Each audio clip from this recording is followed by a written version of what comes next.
Hello, everyone. Andy Wolverton here at Journeys in Darkness and Light. And today I want to talk about how to watch a movie.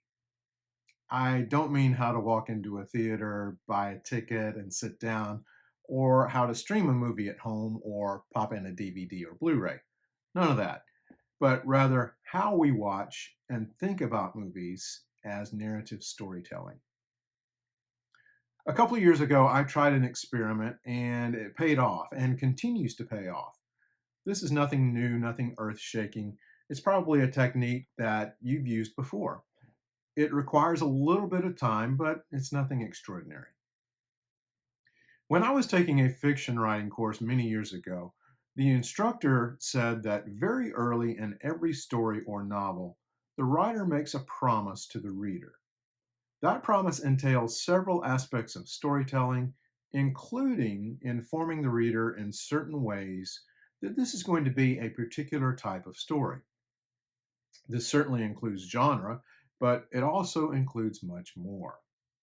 Writers typically don't begin their stories and novels as one thing, such as a Western, let's say, then abruptly move to something entirely different, such as aliens and outer space.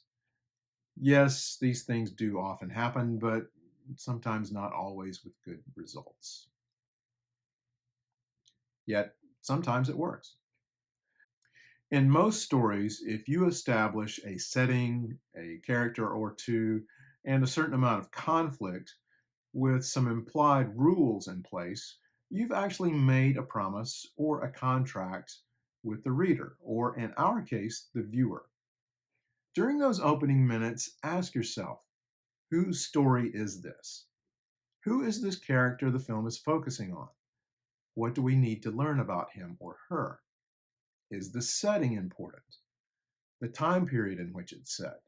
What about the film's style? Cinematography?